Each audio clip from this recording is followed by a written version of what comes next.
Good morning, Westfield. It is 6:02. You're listening to WSKB 89.5 FM radio for the Westfield masses. My name is Tina Gorman. I'm your Wake Up Wednesday host. It is Wednesday, April 22nd. It is Earth Day. I am in the studio this morning with producer Pete Coles. Pete, busy taking his temp over there. How we doing? 96.8. I'm still low. You're still low. I'm running a quart low. Okay. Actually, my temp runs low anyway. So Yes, yeah. And good to know if I'm those things. 97.4, it's normal Then for it's me. like, okay. All right. Good enough. Yeah. So Pete's good. Pete's behind his secluded booth over there. He's behind the glass. Behind the glass, yes. We are. I'm suffering my 2-minute minor. Yeah, definitely. Hockey reference. I miss hockey. There. You know what? I know. Like The NFL draft is. I have forgotten what sports is all about. NFL draft is tomorrow night. It's going to be the most exciting conference call ever. There you go. Because that's what it's going to be. Because that's it. Yeah, because that's it. You know, it's so funny because for a while, we were almost sort of in between seasons, but now because it was coming up to I know playoff it was time coming for up to basketball playoffs, yeah. and hockey, but Yeah. there's going to be no baseball this year I know. unless they play it without crowds, which they may do because the television contracts are the majority of their money anyways. Yes. Well, yeah. I mean, let's face it. But there won't be any college baseball. There won't be any college softball. Right. It doesn't look like there's going to be very little in the way of little leagues and things like that. Or if they do, they'll get started very, very late. Yeah. My World Series is probably done, or they may do an invitational in the fall. I forgot about that, Pete. That's probably toast now too. And that would have been in July or in Mid-July, August, yeah. mid-July, down in Florida. Yeah. Last I had heard from the commissioner, he was trying to fight for an invitational tournament in the fall, like in October. Yeah. To go to Florida in October, which would be nice. That would be awesome. I mean, Yeah, that that'd would be pretty actually be a sweet. really nice time to go to Florida as That'd be opposed pretty to July. sweet. Yeah, and it'd be scaled back, but Yeah. So something like that. Who knows? I may still just go for a week I just know. to go down Oh, to Florida. Well, it's I funny. may need it. Yeah. I had one of my tax work-off volunteers was in Puerto Rico when all this started, visiting his elderly mom. Yep. And he called me yesterday, and I said to him, I'm like, where are you? Are you back? And he said, yes. He said, I came back March 31st. And I said, well, what was that like? And he said, it was so strange. He said there was no one on the plane. Yeah. There were just literally a handful of people on the plane. There was no one in the airport. He said it was just really strange. Well, if I get approved strange. for credentials for the next NASA launch, which is the first manned mission since 2011, I plan on going no matter what to cover it. Mm-hmm. It just depends on where. Mm-hmm. For me, it's a personal journey because I was there in 2011 when the last humans launched from U.S. territory. Now, where would they launch from? Or The same what are pad the that they options? launched. The same pad that they launched from the last time. Okay.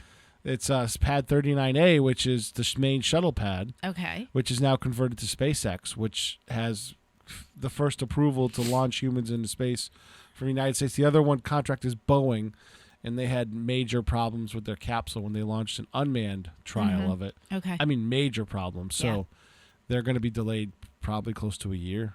Okay. Yeah, so it's just, things So, but I'm going. things are So strange. I don't care. Okay. I need to go. Yeah. Kind of one of those personal, one of those personal things that you just need to do. Yeah, absolutely. My I get it. son's like, yeah, you need to go. Now, what's going on with Timmy? Speaking of your son, He is because he's been furloughed from Dick's.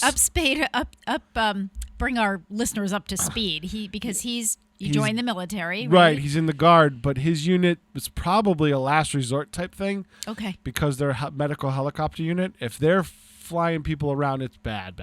We're Okay. talking the bubonic plague. Bad. Yeah, okay. This isn't bad. This Yeah. isn't even close to being bad.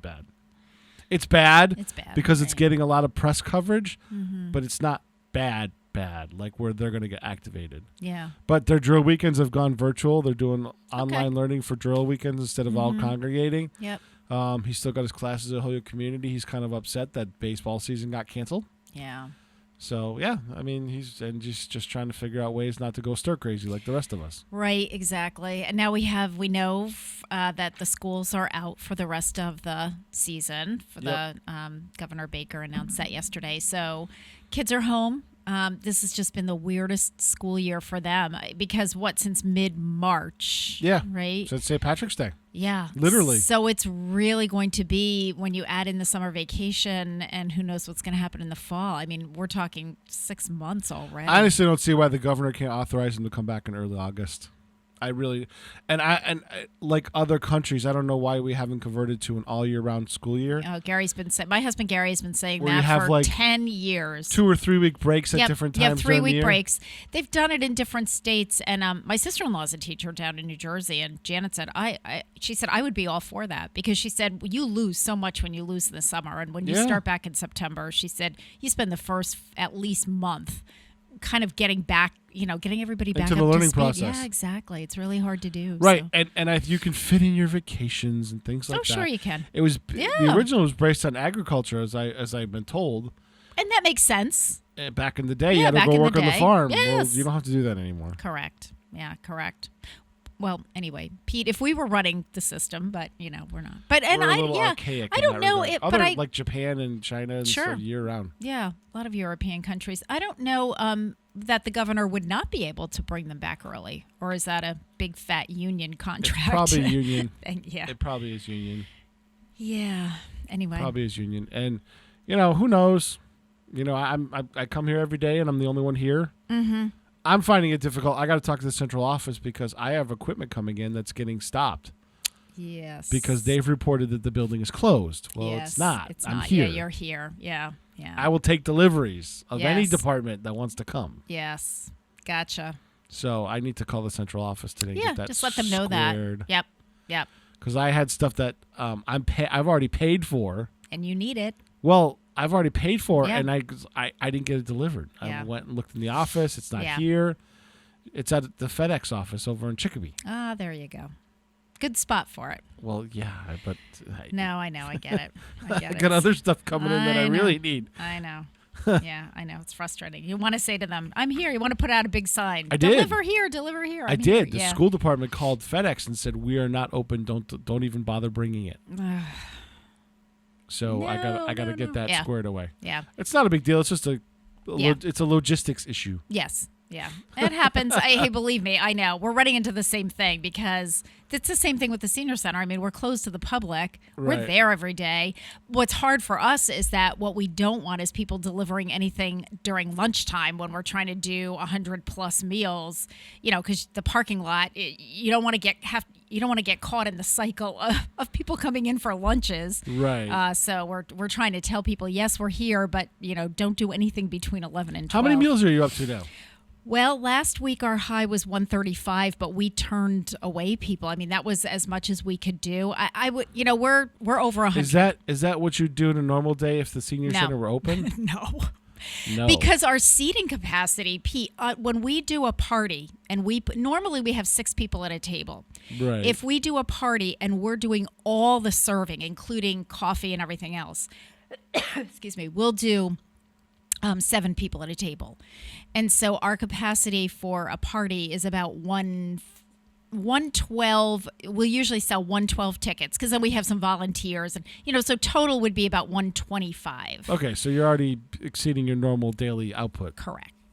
Okay. Oh, yes. Well, that's why I asked the are. question. Yes, I was just curious. Yes, exactly. And I know because people have said that too when we say we're sold out and people are like, well, what do you mean you're sold out? It's like, well, okay, we are. And keep in mind, we typically have volunteers helping out in the kitchen and helping out serving and so forth. Mm-hmm. We're not bringing any volunteers into the building, so we don't have. So it's 2 people in the kitchen. Did you talk to the school department about hiring some cafeteria workers? We have not.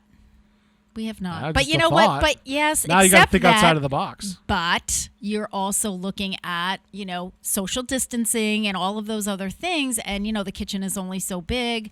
So you don't want extra bodies. It's very tricky. So, we're good. And we're working really hard to minimize the number of people that we're turning away. Like we didn't turn anybody away yesterday. We had plenty.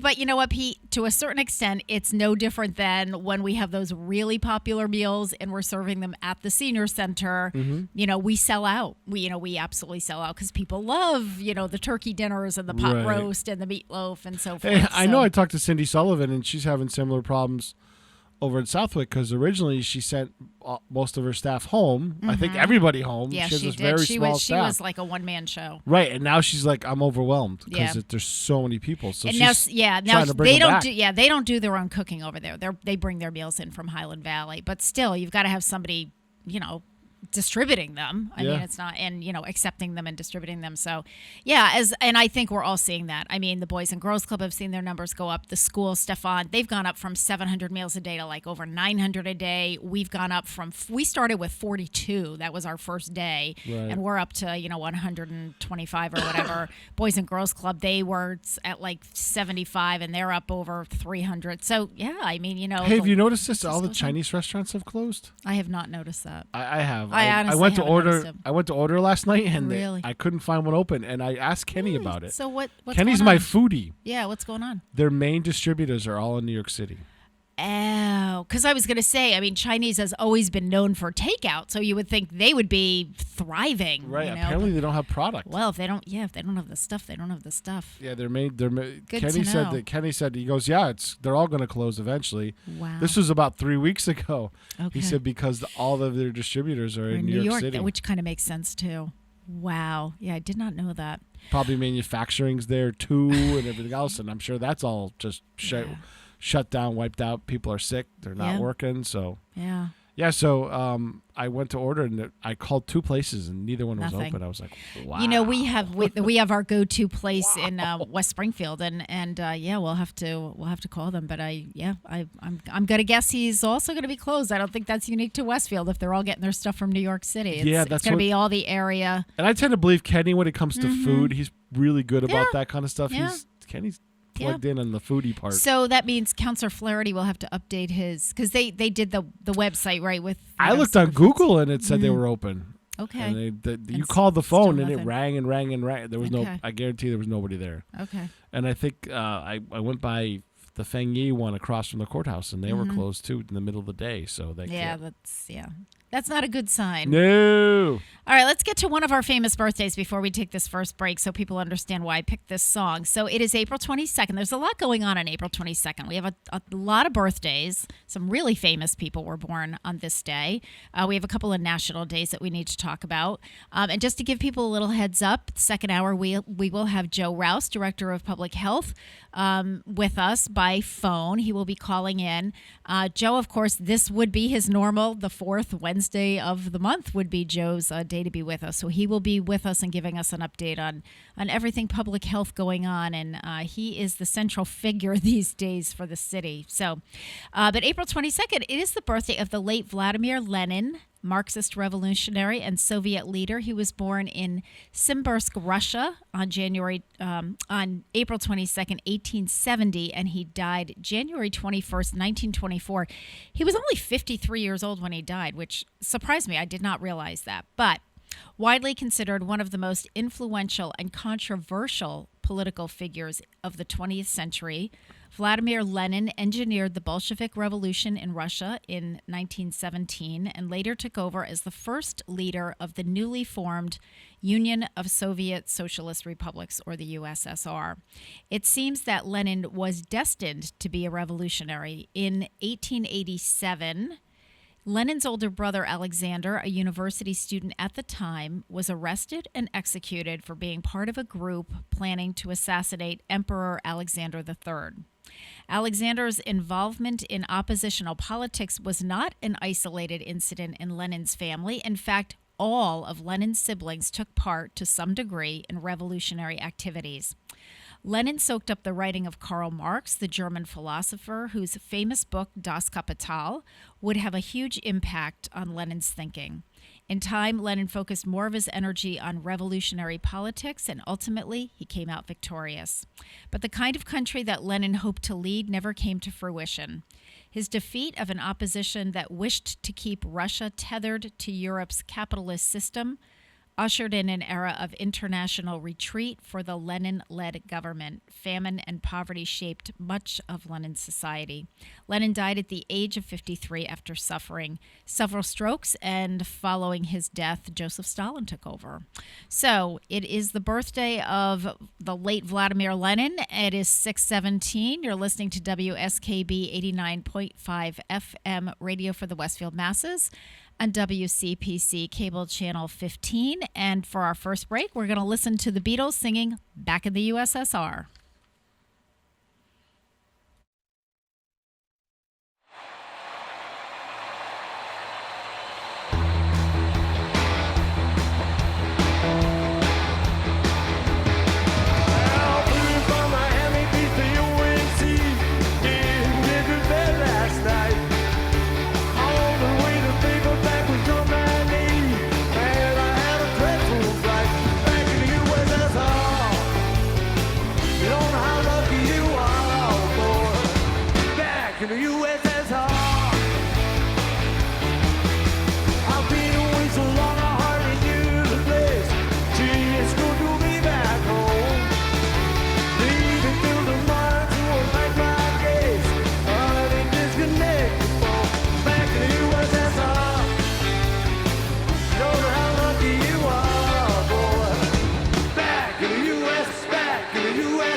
Support for the community programming of WSKB is provided by the Barnes & Noble College Bookstore in the Ely Campus Center, offering Westfield State t-shirts, sweatshirts, and gift merchandise, all of your academic needs, and offering textbook materials in new, used, ebook, and rental formats. Available at the bookstore on campus or online at westfieldstate.bncollege.com.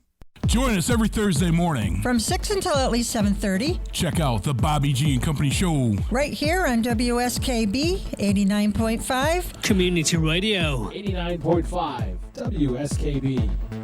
Live from Studio 120 at Westfield Technical Academy, this is WCPC Channel 15 and 89.5 FM WSKB Westfield. Good morning, Westfield. It is 6:21. You're listening to WSKB 89.5 FM radio for the Westfield masses and WCPC cable channel 15. My name is Tina Gorman. I'm your Wake Up Wednesday host, and I am in studio with Pete Coles, the chairman of the board, the guy behind the glass. Yes. Good morning, Pete. Good morning. So how are you doing with meeting City Hall? Did they have a they had a city council meeting last Thursday, correct? Yes. And so a lot of meetings are canceling or postponing. Yeah, some of the subcommittees, I think. Well, yeah, and some of the big meetings. I think there's. I gotta look on the calendar. I think there's a community development block grant meeting either this week or next week. There's just all kinds of stuff going on. I have a calendar that they set up for all the meetings just so I could see, like I look every day and see what's going on. Yep. Yeah, community development block grant meeting is tonight at 6:00. Okay. And that's the only thing. My budget meeting got moved, so. Okay. I'm gonna jump off mic. I think the door's propped open. It's freezing in here. Hold on. Yeah, I know it is a little chilly in here. All right, sounds good. Okay, so while Pete does that, let's do another birthday. So it is April 22nd, and as I mentioned before, we have a lot of famous people that were born on April 22nd. One of them is the late Glen Campbell. Glen Campbell, singer. He was born in, I love this, Delight, Arkansas. That's the name of the town he was in, Delight, Arkansas. He died at the age of 81 a couple years ago, August 8th, 2017. Glen Campbell was one of 12 children, and at the age of 4, his father bought him a $5 Sears and Roebuck guitar. Within a few years, Glen Campbell was appearing as a paid act and performing guest spots on local radio stations. At the age of 24, he signed on with Capitol Records, where Campbell became known as a skilled session guitarist and fingerpicker. He worked alongside such chart-topping artists as Elvis Presley, Frank Sinatra, Merle Haggard, Dean Martin, Nat King Cole, the Righteous Brothers, and the Monkees, and joined prominent producers Phil Spector and Jimmy Bowen for their recordings. Additionally, following Brian Wilson's retreat from the public eye, Glen Campbell was invited to tour with the Beach Boys in 1964. By 1967, Campbell was finally earning acclaim for his own work. He recorded Gentle on My Mind and By the Time I Get to Phoenix and took home Grammy Awards for his performances on both tracks. Other hits included Wichita Lineman, Galveston, and Rhinestone Cowboy. The Smothers Brothers comedy duo were so taken with Glen Campbell, they asked him to co-host the Summer Smothers Brothers show. Campbell's ease, humor, and musical skill charmed audiences and impressed CBS executives who offered Campbell his own primetime variety show. Debuting in 1969, the Glen Campbell Good Time Hour was a combination of musical acts, comedy segments, and glamorous guest stars. The show, which was produced under the Smothers Brothers production label, became a #1 hit in the United States and the United Kingdom, making Campbell an international star. Additionally, the singer found success on the big screen, garnering a Golden Globe nomination for his performance opposite John Wayne in 1969's True Grit. Campbell was inducted into the Country Music Hall of Fame in 2005 and earned a Grammy Lifetime Achievement Award in 2012. Following a public battle with Alzheimer's disease, the country music legend died on August 8th, 2017 at the age of 81. And, you know, an interesting story about Glen Campbell. He also, through the years, had some issues with battling, you know, drug abuse and, well, like a lot of, you know, entertainers did. But he overcame that and then I think went on to be, you know, a born-again Christian. And because for a while he was married to Tanya Tucker. I think those were some rocky years over there. But very interesting thing. I used to use a clip from YouTube that Glen Campbell did when I was teaching over at Springfield College, and we were talking about Alzheimer's disease, because he was public with the fact that he had Alzheimer's disease. But he continued to perform into probably to about the early to mid stages of the disease. Yeah. And there are some clips There's one video of him very late on, the last song that he played live or something. Yes. I think you played it on the show, didn't you? I might have. The song, and one of the things that he did, because he used to, it was getting to the point where he'd be on stage and he had a couple of his kids who were also performing with him, and he would, you know, sort of lose track of what was going on and so forth. But he did dueling banjos with I think it was with his daughter. And if you remember that, it was back from the 60s or 70s, and it was two people, you know, playing banjos, and it was a live concert. But the thing that was so impressive about that was that that was like, we talk with Alzheimer's disease, we talk about people being able to do things, being able to sing songs that were very popular when they were young, even if they can't speak a full sentence, if they've gotten to the point where they can't get through a sentence or a phrase because of the disease and they just can't remember the words they were groping for. Yep. But when they sing a song that they're very familiar with, they do it without missing a beat. And when Glenn Campbell was doing dueling banjos with his daughter, which is kind of a difficult piece, it was like this rote memory that he didn't even have to think about it. His fingers just did what they needed to do, and it was such a cool scene. And his family was very open as things were progressing, and when he left the entertainment industry just because of the progression of the disease, they were really open about that. And I think that it was, that was at a time when it was, still sort of, there was a bit of, I think it's still a bit of a stigma. So I think that there was a big educational piece. So there's a real soft spot in my heart for Glenn Campbell, just because of that. Not to mention the fact I love his music. It's just kind of, soft country rock sort of music. And I grew up with that, and I just really like him. So happy birthday to the late Glenn Campbell. I think that was just great. We'll do one more birthday before we take a break. It's also the birthday of another singer, and his name is Mel Carter. Mel Carter was born April 22nd, 1943 in Cincinnati, Ohio. He's 77 years old today. Mel Carter recorded for Sam Cooke's SAR Derby Records in the early 1960s.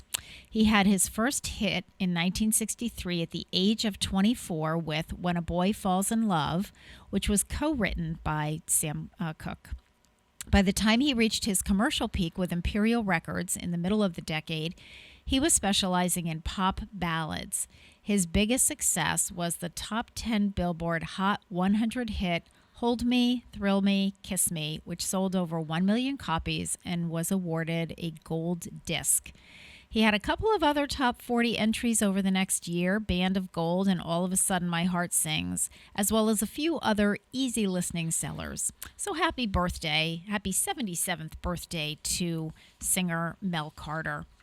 It is 6:29. You're listening to WSKB 89.5 FM, radio for the Westfield masses, and WCPC cable channel 15. We're going to take a short break, and we're going to listen to Glenn Campbell singing Gentle on My Mind.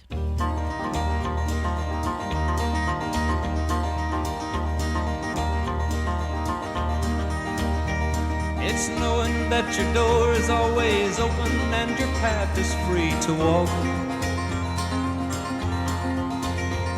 That makes me tend to leave my sleeping bag rolled up and stashed behind your couch. And it's knowing I'm not shackled by forgotten words and bonds and the ink stains that are dried upon some line.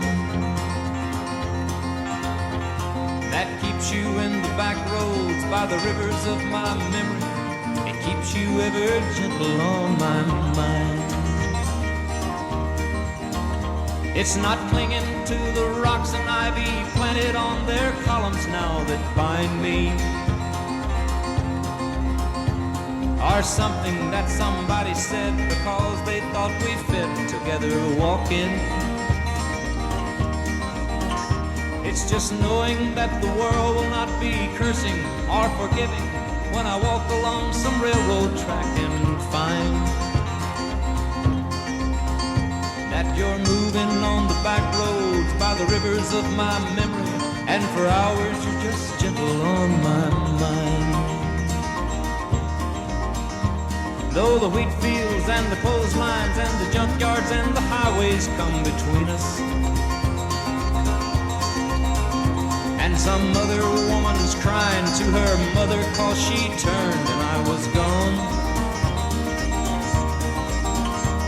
I still might run in silence, tears of joy might stain my face, and a summer sun might burn me till I'm blind. But not to where I cannot see you walking on the back roads by the rivers flowing gentle on my mind. I dip my cup of soup back from a gurgling, crackling cauldron in some train yard. My beard a roughening coal pile and a dirty hat pulled low across my face. through cupped hands round the tin can, I pretend to hold you to my breast and find that you're waiting from the back roads by the rivers of my memories, ever smiling, ever gentle on my mind.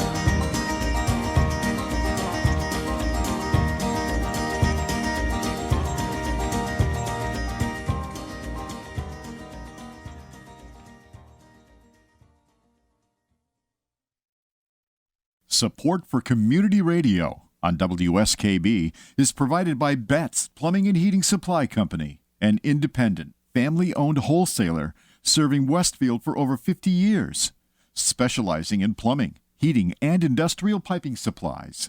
On the web at bettsplumbing.com or at 14 Coleman Avenue in Westfield. Hi, this is Harry Rock, host of Rock on Westfield every fourth Wednesday at 8 a.m. Tune in for my view of this place I call home. Community Radio 89.5 WSKB. Live from Studio 120 at Westfield Technical Academy, this is WCPC Channel 15 and 89.5 FM, WSKB Westfield. Good morning, Westfield. It is 6:33. You're listening to WSKB 89.5 FM radio for the Westfield masses on WCPC Cable Channel 15. My name is Tina Gorman. I'm your Wake Up Wednesday host, and Pete Coles is with me here in the studio. Pete securely behind his glass over there with all of his buttons and knobs that he pushes and whatever. In the break, I was looking for something, but I stumbled across something else. Okay. There's a T-shirt maker in Maine called Spo's. Yes. Have you ever heard of them? I have not. Okay, they're a huge T-shirt maker. Okay. They came up with this. Welcome to Maine. No, go back. That is perfect. Apparently, they did this last year after some kind of tour group came through and made a mess of something. No kidding. And they go, was this guy like Nostradamus or something? Oh, my gosh. But they're wondering if, Maine survives on tourism, so they might have a tough season. Yeah. But they're going to make other versions of it from all the New England states and New York and New Jersey. Gosh. And that is perfect. I was like, I got to put that up on the screen. I love it. That is great, Pete. Welcome to Maine. Now go back to Massachusetts. Exactly. There you go. Go back home. Go shelter in place. Do what Am I you're supposed to do. hypersensitive, or are there more New York plates in this area than I've seen in a while? I'm seeing more Connecticut. I'm not seeing New York, but I'm seeing more Connecticut. I saw a ton of New York the other day. Yeah, going through town during the day. Okay. Well, I have to be honest. I don't drive around much. I mean, I go from home to the senior center, which is my second home. So I figure I am sheltering in place at the senior center. Well, kind of like the same thing here. I don't really leave here during the day. Yeah, right. Except if somebody comes in to do something or whatever. That's pretty much, or it's so funny. Staff comes through or whatever. Yeah, Gary had said to me the other day, I keep getting phone calls from the Subaru dealership because my car is due for servicing. And, I said to Gary, that's actually fine because he goes, well, you go to the senior center every day. I said, I know, but then my car just sits there. He could just drop me off because I said, I'm not, in the past, I would be back and forth to City Hall about 500 times a week, but we're making very few trips to City Hall. I'm trying to avoid City Hall. Yeah, for the most part, they don't want us in there, and I understand that. Fewer people going in and out, the better. But, we're doing everything. We're scanning things and sending things over, and I think it'll be very interesting, Pete, when all this is over and the dust settles, how will we change? Because we've been saying for years, those of us who don't work at City Hall, is it really necessary for us to do all this paper? You have to get a signature, then you have to hand carry the paper with the signature. Oh, I know. I'm trying to figure out the payment process right now. Well, it's like, everything. Should it be electronic? Exactly. It's like, well, if we're managing to do all of this way now, how about if we just keep doing it this way? So and it'll maybe be interesting modernize to see. a bit. Yeah. So it'll be interesting to see what happens. And I think that's going to happen. I will also be very curious to see what happens with people working from home in terms of, is it really more possible than we've thought? And will people I always be thought able it was possible. But you need to maintain people presence in City Hall too. Oh yes, absolutely. I'm not talking about just City Hall. I'm talking about businesses in general. And it's not going to work for everybody. That certainly is true. But it raises a whole other set of problems. It does. Discipline and things like that. I think people are and monitoring. working, but they're yes. Jim Wiggs, when he was still working for Cigna, said they had transitioned a lot of their workforce. They closed a lot of buildings in the campus down there because they transition a lot of workforce to work from home. Insurance companies have been doing it for a while Yes, now. they have. They have. Yeah, exactly. And pushing more and more of their people to work from home. Yep. And in some cases, it does save a lot of fine. overhead. It does. It saves a lot of overhead. In other cases, I remember when my daughter Grace had first graduated from Westfield State, had applied for several jobs in the criminal justice, working with at-risk youth and so forth. And one of them, they wanted very much to hire Grace, and they were trying to sell her on the fact that, you're going to go out and you do your home visits, but then you can do all your other work from your house, and, you can just be in your pajamas and you can do this. And Grace kept saying, that is not a selling point for me because I'm brand new, right out of college, new to the field. I need role models. I need people to tell me, to show me what to do. I don't want to be working out of my home because I don't know what I'm doing yet. I need to be where I can, go into an office when I'm doing my, my paperwork or whatever. And I can ask questions. So I can ask questions. So I have other people and I can bounce ideas off of them and cases because, I think she was astute enough to know, I don't know what I'm doing. And to do, to throw a newly graduated, college grad out there, not so much of a sell as opposed to, maybe somebody with a lot more experience who said, hey, this is great. Yeah, I'll get up, I'll do my paperwork from home and then go do my home visits and, work at my own pace. So, we'll see where all this, we'll see where it all shakes out. We'll see what happens. Yep. So I am wearing, for those of you who can see it, I am wearing my Run Stanley from 2018 t-shirt, which is green and it has trees on it. Yes, thank you, Pete. Because today is Earth Day and I have my navy blue sweatshirt on because it's freezing in here, as Pete said. Yeah, so I think it's on minimal heating right now. Yeah, which is fine. So this is land and trees, and I figure the blue is like water and sky. So I've dressed appropriately for Earth Day because Earth Day has never fallen on my Wednesday before. We've come close to it, but this is actual April 22nd is actually Earth Day. So let's talk a little bit about that before we take our next break. Each year on April 22nd, National Earth Day campaigns around the globe promote ways to save the Earth. Since its inception, the organizers promote events educating the public about a variety of subjects, including climate change, which of course we're hearing a lot about over the last few years, air pollution, water pollution, erosion, recycling, composting, renewable fuels and power, carbon footprints, efficient cars, rainforests, and ecosystems. As citizens of the world, we can take actions protecting the earth, its creatures, and their habitats. Greener living can include more fuel-efficient vehicles or windows. It can also include landscaping in order to reduce the amount of water required. The history of Earth Day, interestingly, in 1969, the concept of Earth Day was established at a conference in San Francisco. On March 21st, 1970, a sanctioned proclamation was signed by Secretary General U Thant at the United Nations. A month later, U.S. Senator Gaylord Nelson founded Earth Day. Environmentalists held rallies in large cities around the country, and the observance became a global event in 1990, and it hasn't stopped since. I really like this quote from Gaylord Nelson, the founder of Earth Day. He said, "The ultimate test of man's conscience may be his willingness to sacrifice something today for future generations whose words of thanks will not be heard."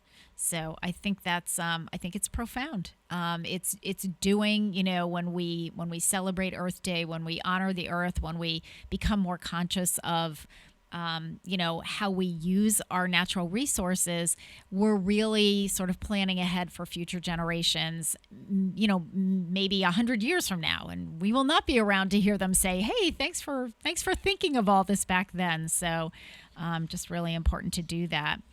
And unfortunately, Westfield was scheduled for their annual Earth Day cleanup. I think that was supposed to be this coming Saturday, and of course, all those things have had to be canceled. But it's interesting, Pete, because the one thing that I'm seeing is I'm out walking. I'm doing a lot of walking with Gary, and running. I'm doing my running on the weekends. Everybody out there cleaning up their yards, raking their leaves, getting the dry brush off their. We had this discussion last week. Yes. I wish I could. You and me both. But you know what?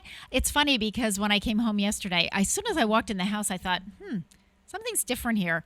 Well, Grace had vacuumed the entire house. So, she knows that I'm putting in long hours at the senior center, same as always. I bought, with my stimulus check, I bought a brand new Dyson vacuum. Ah. I stopped messing around with these cheapy knockoff thingies. Yep. I just put the money into it, and I started vacuuming the house because my last vacuum quit about 2 months ago. So it's been a while. Oh, yeah. Well, and the funny I've thing been is sweeping. I have a lot of hardwood, so I've been sweeping, but that's not. Well, luckily you live by yourself and you're at work all day. Now it's so funny because now there are 3 of us in the house and 2 people are home a lot more. So there is more dust and Grace has long hair and there's hair and I've got long hair. So it's kind of interesting. So anyway, all right. Let me do another birthday. Peter Frampton. It is the birthday of singer Peter Frampton. He was born April 22nd, 1950 in Kent, England. He's 70 years old today. Peter Frampton is an English-American rock musician, singer, songwriter, producer, and guitarist.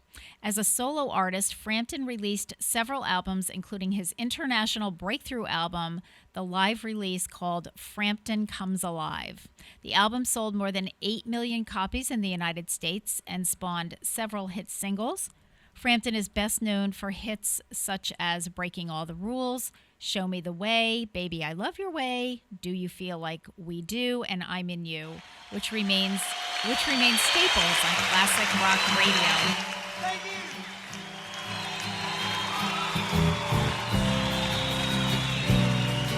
Yeah, dude. Okay.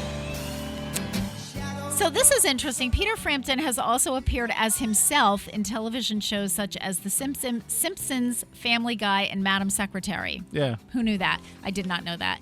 But I went to see Peter Frampton when I was in, I want to say it was either high school or college. It was in the 70s. And he was performing at Madison Square Garden. And I grew up in northern New Jersey, so we were about 45 minutes or so from the city. And a good friend of mine from high school, asked me if I wanted to go to the concert with him. I had never been to, I don't think I had ever, at that time, I'm not sure I had ever been to Madison Square Garden. But it was hysterical, Pete. I am not kidding you when I tell you we had the nosebleed seats. We were in the top row at Madison Square Garden.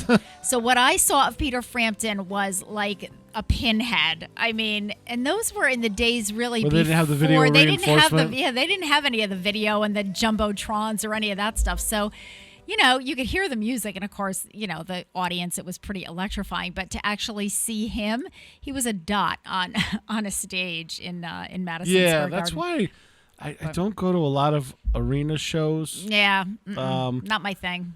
Yeah, because they're so far away. Now with the video boards, it's a little easier. Yep. But I'll go for if it's a sporting event, I'll go just for the crowd. Right, and there is something about that. There's no doubt about it. Yeah. But there was a lot of laughter going on up in our seats because it was like, oh yeah, okay, where is he? Is that him? You don't even know if it's really him, but of course. Yeah, more times than not, I'll watch a sporting event on TV because it's better. Well, you'll get a better view. Well, we were just talking about that when we were talking about baseball. Yeah. If they play ball and there are no people in the stadiums, you I can think it's see just add it. crowd noise in. Yeah. Seriously. Right. Yeah, canned crowd noise. You have it all Cheers, recorded. yeah. Absolutely. There were teams in football that were rumored to be pumping it into stadiums and stuff to make it louder. I did not know that. Oh, really? Indianapolis is famous for that. The Colts? No kidding. In the Dome? Oh, yeah, they got caught twice doing it. Who knew? They were fined Get out for of it. here. Really? Yeah, they were pumping extra noise into the stadium, yeah. See the things that you learn.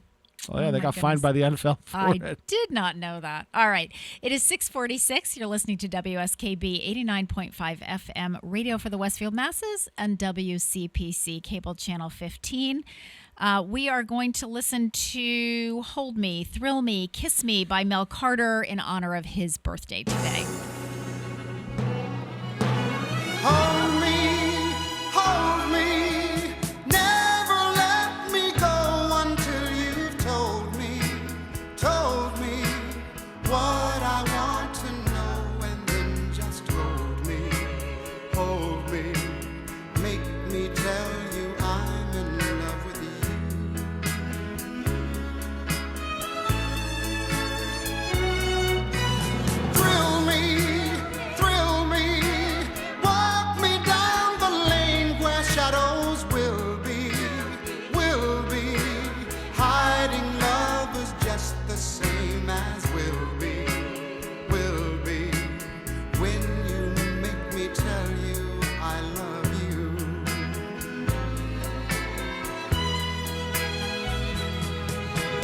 told me, be sensible with your new love.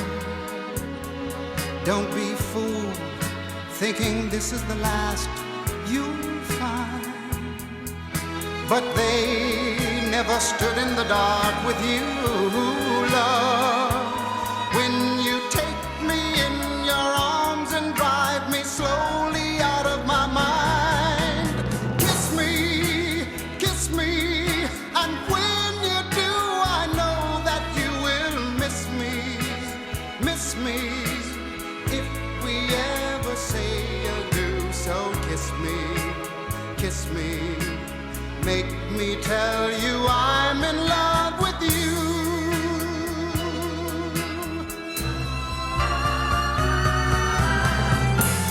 Kiss me when you do, I know that you will miss me, if we ever say adieu. So kiss me, make me tell you I'm in love with you. Never, never, never let me go. Never, never, never let me go. Support for the community programming of WSKB is provided by the Dunkin' Donuts shops of Westfield and the Sardinia family. It's nice to know that even as the world changes, Dunkin' Coffee remains the same at 7 convenient locations throughout Westfield. Underwriting for WSKB's community radio programming is brought to you in part by R. Levesque Associates. They are offering landscape architecture, civil engineering, environmental permitting, and land surveying. RLA is a second-generation company devoted to excellence in the planning and design of outdoor spaces. On the web at rlaland.com or at 40 School Street in Westfield. Listen to me, Michael Buster McMahon, Mondays 8 to 10 a.m. to learn the stories behind your favorite songs. Or don't. I'm not the boss of you. Community Radio 89.5 WSKB. Live from Studio 120 at Westfield Technical Academy, this is WCPC Channel 15 and 89.5 FM, WSKB Westfield. Good morning, Westfield. It is 6:49. You're listening to WSKB 89.5 FM radio for the Westfield masses and WCPC Cable Channel 15. My name is Tina Gorman. I'm your Wake Up Wednesday host, and I'm in studio this morning with producer Pete Coles, the chairman of the board, as we like to call him. Good morning again, Pete. Good morning. Pete, do you realize that we have been doing this gig for almost 6 years? Full, yeah. That is amazing. We will celebrate our 6th year of community radio and my hosting. I started as a co-host with, at the time, Mayor Dan Knappich, who, has long since gone. I haven't, I'm wondering how he's doing out on the Cape with all of this stuff going on. Kenny had him on as a guest. Did he? Talking about how crazy it is down there because they're a summer community and trying to pull stuff together. Yes. And a lot of elderly population down there too. Yes, So they do. Yeah, they have a lot of challenges down there. They certainly do. Mm-hmm. Anyway, okay, let's continue on with some April 22nd birthdays. It is the birthday of the late Eddie Albert, actor. He was born April 22nd, 1906 in Rock Island, Illinois. And believe it or not, I know exactly where Rock Island, Illinois is because when Gary was in chiropractic school in Davenport, Iowa, Rock Island was right across the river. We used to go there for pizza. There was a really great pizza place in Rock Island.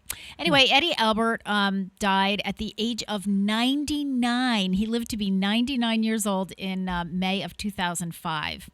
So heading to New York City in the mid-1930s, Eddie Albert found work on an NBC morning radio show and even appeared in one of the first experimental television broadcasts in the United States when the medium was still in the testing stages. So that was in the 30s and 40s. He made his Broadway debut in the short-lived O Evening Star and went on to appear in a number of Hollywood movies. When America entered World War II in late 1941, Eddie Albert enlisted in the U.S. Navy and saw combat duty in the Pacific Theater. He was awarded a Bronze Star for rescuing 142 injured Marines during the 3-day Battle of Tarawa. By the early 1950s, Eddie Albert had resumed his film career and was also working in television. He was nominated for an Academy Award for Best Supporting Actor for his role as Gregory Peck's photographer pal in the Audrey Hepburn movie Roman Holiday in 1953, and also turned in a critically acclaimed performance in the 1956 war drama called Attack. But it was his role as the elite Manhattan lawyer Oliver Wendell Douglas in the CBS series Green Acres that earned him enduring fame. The show debuted in 1965 and ran for 6 seasons. Its storylines centered around Oliver's quest to become a gentleman farmer on a rundown piece of land near the fictional Hooterville. Oliver's extravagantly coiffed, elegantly dressed, and elaborately bejeweled wife, Lisa, who was played by Ava Gabor, meanwhile was unwilling to give up her Park Avenue princess ways, which provided additional comic fodder for each week's episode. Albert was an outspoken advocate for environmental issues all the way back to the early 1970s, especially along the California coastline. So I think it's appropriate that his birthday is on Earth Day. He was also active in a number of humanitarian projects, such as a 1963 United Nations food program called Meals for Millions. He died of Alzheimer's disease at the age of 99. So happy birthday to the late Eddie Albert. Mm-hmm. It is also the birthday of the late television producer, writer, actor Aaron Spelling. Aaron Spelling was born April 22nd, 1923 in Dallas, Texas. He died June 23rd, 2006 at the age of 83. Wait until you hear this list of shows, Pete. I was surprised he was a big vaudevillian. I didn't know he had been an actor. I mean, who knew? Aaron Spelling was best known as the successful producer of dramatic series and made-for-television films. He tackled a variety of social issues ranging from family values and militant youth to discrimination against women, racism, and homophobia. From 1956 to 1965, Aaron Spelling worked at 4-Star Studio Productions, where he became a producer. Some of the early shows made under his productions were The Lloyd Bridges Show, Burke's Law, and Honey West. After leaving 4-Star, he worked almost exclusively on the business side of filmmaking and created Thomas Spelling Productions along with Danny Thomas. The company produced the successful ABC TV detective series The Mod Squad, which ran from 1968 to 1973 and became an instant hit. In 1972, he formed Spelling Goldberg Productions in collaboration with Leonard Goldberg. It produced hit television shows such as The Rookies, Starsky and Hutch, and SWAT. In 1977, Aaron Spelling formed his own production company called Aaron Spelling Productions and served as its president. His company produced television dramas such as Fantasy Island, Vegas, Love Boat, Heart to Heart, Dynasty, T.J. Hooker, and Hotel. During the 90s, his company continued producing television series which include Beverly Hills 90210, Melrose Place, Seventh Heaven, and Charmed. That's quite a list. Yeah. And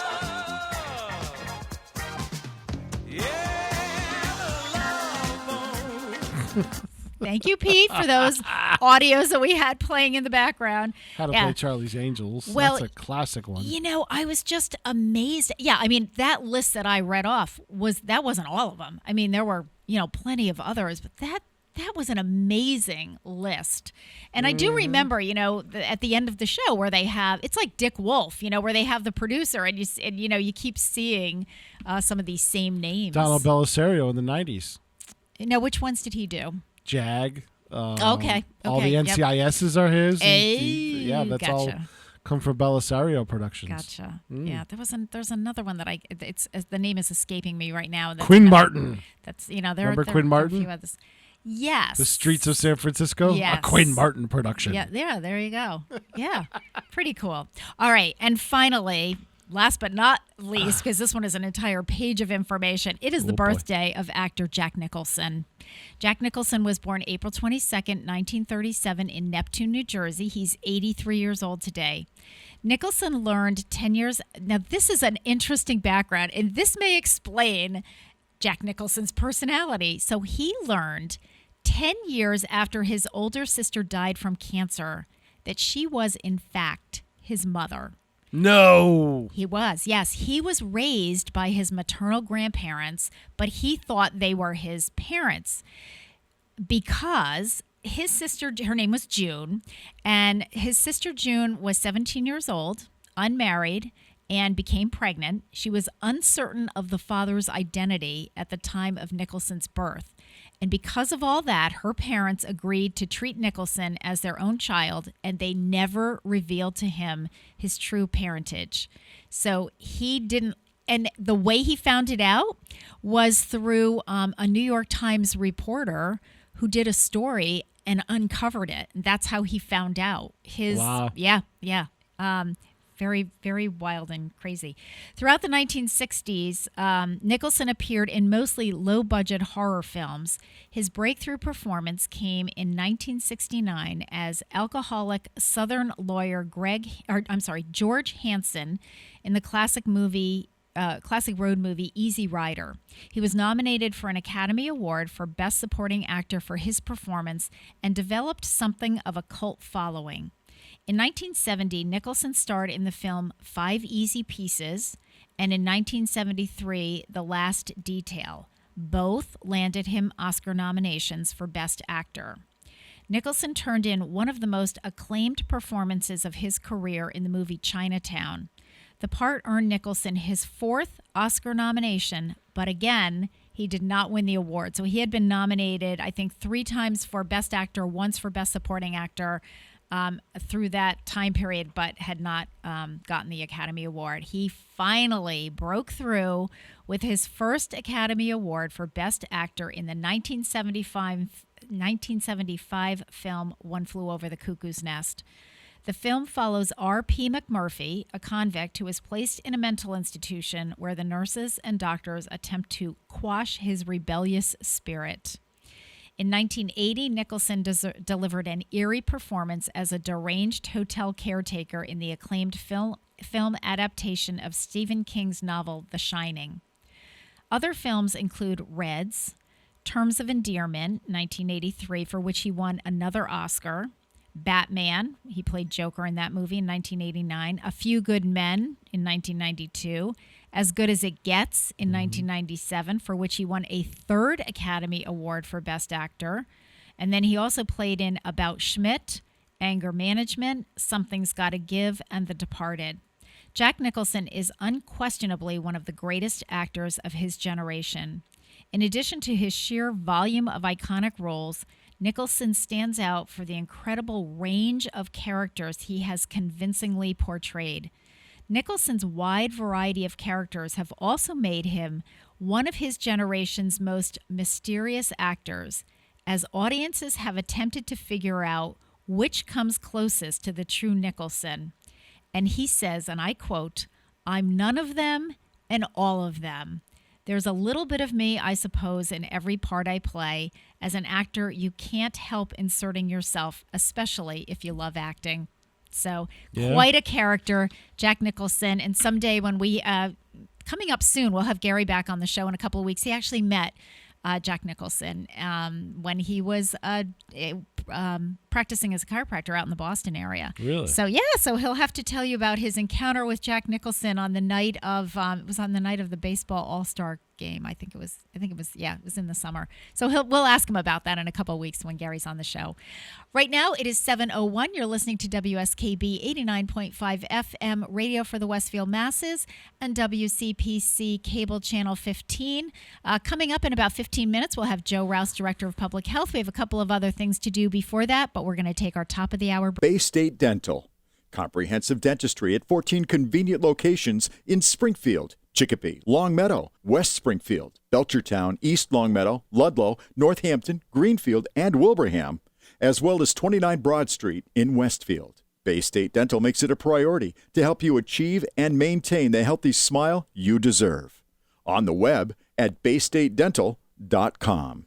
Support for the community programming of WSKB is provided by Bay State Noble Hospital, a brand new name for a Westfield institution which is improving the health of our community every day with quality and compassion. Noble Hospital and Bay State Health. Better together. I'm Mark Auerbach. Join me every Friday at 8 a.m. for Arts Beat, where you'll meet interesting actors, directors, designers, and musicians here in Western New England. Community Radio. 89.5 WSKB. Live from Studio 120 at Westfield Technical Academy, this is WCPC Channel 15 and 89.5 FM, WSKB Westfield. Good morning, Westfield. It is 7:05. Hold on, I got to turn my mic up. You got to turn your headphones up. No.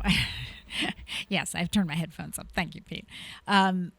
It is 7:05. You're listening to WSKB 89.5 FM, radio for the Westfield Masses, and WCPC Cable Channel 15. My name is Tina Gorman. I'm your Wake Up Wednesday host, and Pete Coles is in the studio with me this morning, and joining us by phone in about 10 minutes or so will be Public Health Director for the City of Westfield, Joe Rouse. In the meantime, this is the Wednesday of the last full week in April, and that means that today is National Administrative Professionals Day. It's a little easy to forget about it this year because a lot of our administrative professionals are working from home. However, they are working. So National Administrative Professionals Day, also known as Secretary's Day or Administrative Assistant Day, is observed on the Wednesday of the last full week in April of each year. It is a special day to recognize the work of secretaries, administrative assistants, receptionists, and other administrative support professionals. As a result of a shortage of skilled office workers, Mary Barrett, president of the National Secretaries Association, now called the International Association of Administrative Professionals, along with C. King Woodbridge, president of Dictaphone Corporation, had the idea for a National Secretaries Week.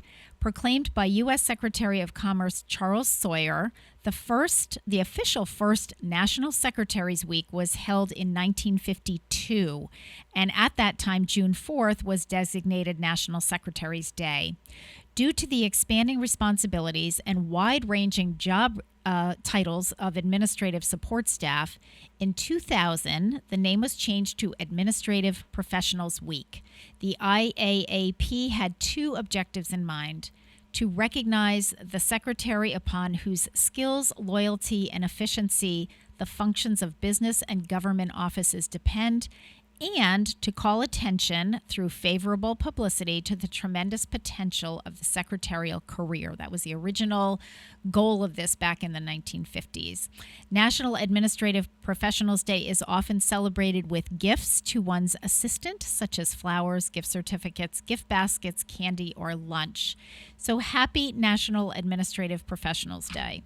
And I always made it a point whenever I started a new job that I always said that the two people that you really want to become friendly with right off the bat are the administrative assistants and the custodial staff. Yeah. Because they can really make your life so much easier if you do that. So happy National Administrative Professionals Day, and I would like to recognize my 4 administrative support staff at the Senior Center. Some of them are off right now, some of them are working from home right now, and some of them are with me right now at the Senior Center. So they would be my principal clerk, Carol Shannon, who's working from home, my greeters, Linda Murphy, who is home right now, and Sandra Fisher, who is with us every day. She has switched from doing greetings, since we don't have anybody to greet at the Senior Center, to doing traffic flow for lunches, and Sandra's actually been doing a lot. Yes, exactly. Look at, yep, that's exactly it, Pete. Yep, over here. But also doing a lot of telephone reassurance calls. So she's working her way through all of our programs. She's done a lot of the people that normally would have attended our lunch on a regular basis, but are not coming through our drive-through line for different reasons. Some of them are actually staying with other relatives right now. But she's doing phone calls to them, and I think now she's working on our pool league, our senior bomber billiards league.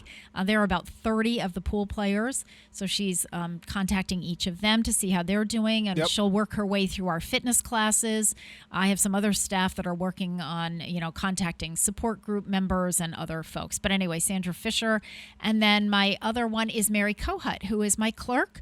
And who is also taking a little bit of time off right now. Many of my staff at the senior center are over the age of 60, and some have some underlying health problems, so they're a bit more at risk, and so we have them sheltering at home right now, just for their own safety. But thank you to Sandra and Mary and Linda and Carol for all of their work. Couple other things and announcements before Joe gets on the line with us, Joe Rouse. Our May Voice of Experience newsletter will hit the streets as an insert to the Westfield News this Saturday. The Senior Center will remain closed to the public during the month of May. We will continue to do meals, curbside, Monday through Friday. We do have some special events planned for the month of May. However, they will be a little bit different than the usual. But still, we are, recognizing moms and recognizing our volunteers as we do every May.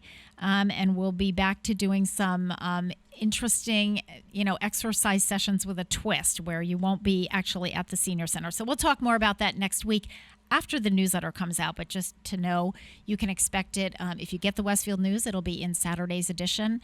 Otherwise, for those of you who are coming through the food line next week, we'll have them be handing them out with your lunches, and we will have them in all of our regular places. They will be distributed throughout the city, in the hospital, and at the pharmacies and other places that you may still be going to. So you'll be able to get that. Also, I've had a number of questions, so I just wanted to address this about the economic impact payments. And I've had a lot of seniors calling me saying, if the payments are coming because you paid your taxes, what if I didn't have to pay any taxes? We have a lot of seniors who are living on a fixed income. They don't have to pay income tax because they don't make enough to do that. So let me just give you the information that I've gotten from the AARP Tax Aid Program. I thought as long as you filed. Yeah, well, but I have a lot of people who don't file. So let me give you the information. So here it is. The IRS has already started sending out the payments. For those wondering what the order will be, this is from the House Ways and Means Committee. So the IRS will make about 60 million payments to Americans through direct deposit in mid-April, likely the week of April 13th. And Pete, did you say you already got yours? Yes. Okay, so they have started making payments. The IRS has direct deposit information for those individuals from their 2018 or 2019 tax returns. So those are going directly into your bank account. This will include SSA beneficiaries who filed federal tax returns that included direct deposit information. Shortly thereafter, hopefully within about 10 days, so we're figuring we'll probably see this the beginning of May, after the first round of payments are made in mid-April, the IRS plans to make a second run of payments. These payments will be made to Social Security beneficiaries who did not file tax returns in 2018 or 2019 and receive their Social Security benefits via direct deposit. The main thing is that direct deposit, because that's what makes it easier for them to get the money to you.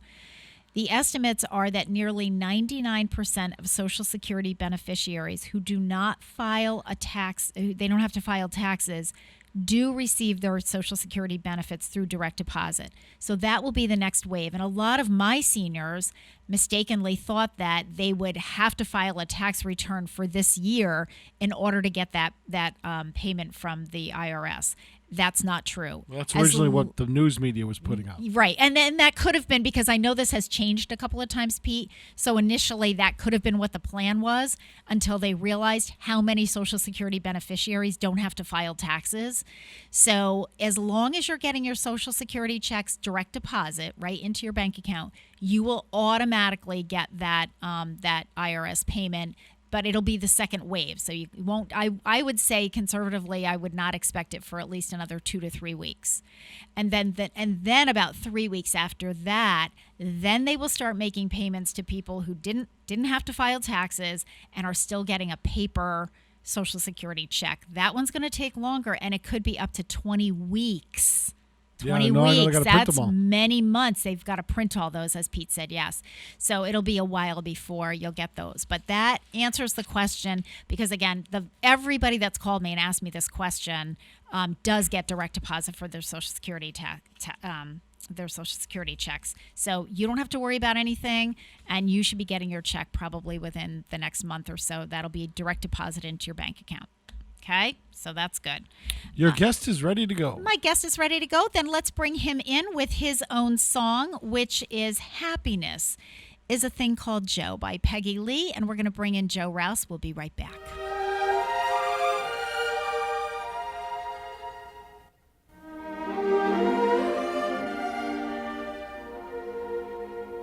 Skies ain't gonna cloud no more. The crops ain't gonna fail. Caught a bluebird by the toe, a rainbow by the tail. A certain man with eyes that shine voodooed up this heart of mine. It seems like happiness is just a thing called Joe. He's got a smile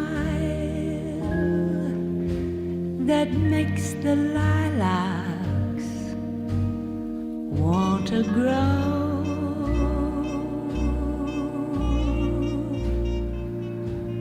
He's got a way that makes the angels heave a sigh.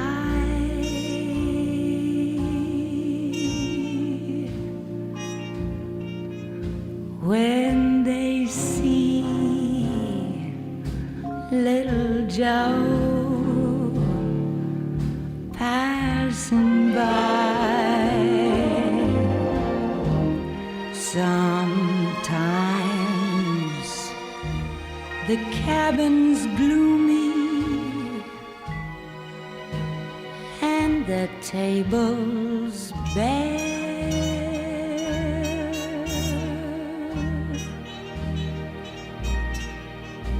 But when he kisses me, it's Christmas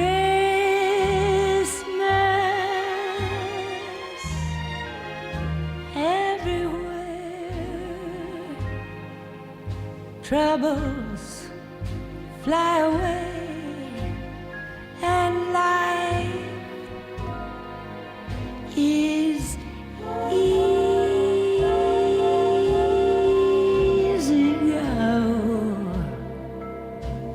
Does he love me good? That's all I need to know.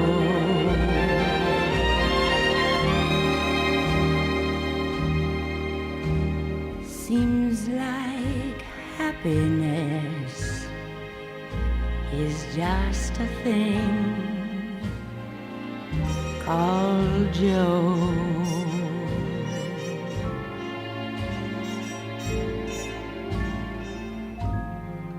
Little Joe,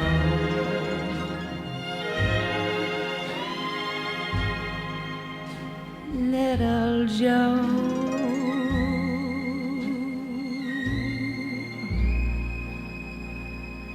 little Joe.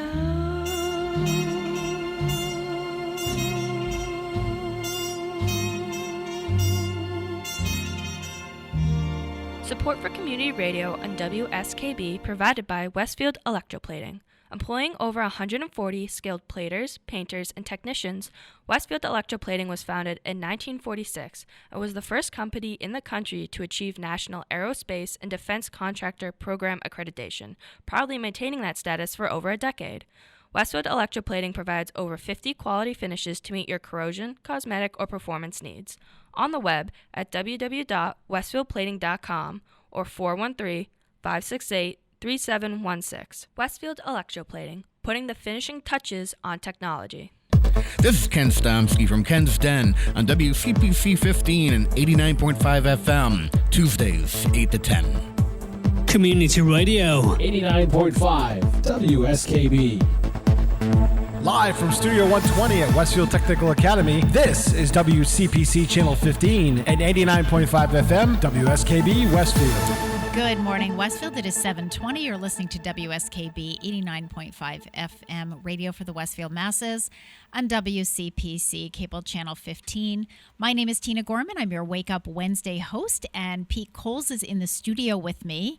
And on the telephone this morning, we have Director of Public Health, Joe Rouse for the City of Westfield. Good morning, Joe. I see your picture on our screen. Are you on the phone? Oh, yeah, I'm here. Good morning. Good morning. You know, Joe, you are probably the most popular person in Westfield right about now. Whether I like it or not. Whether right? you like it or not, yeah. So how are you feeling, first of all, you and your staff? How are you? Everybody healthy? Yeah, surprisingly, everybody's good. We have a lot of people in the office right now. We're there pretty much every day. Yeah. So you just have to keep up with it. And we have a lot of help from some school nurses. Yes. I think we have like 6 of them right now that are all helping us out doing case investigations. So that's very helpful. But, yeah, no, we're hanging in there. This is what we're here for. I keep saying that. And, eventually we'll get some sleep one of these days. Yeah.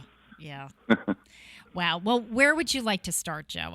This is your time to update, give us information, chit chat, whatever you want to do. Sure. And I'm in my garage studio this morning. Your garage studio. Yeah, my garage studio. Is it warm out there? It.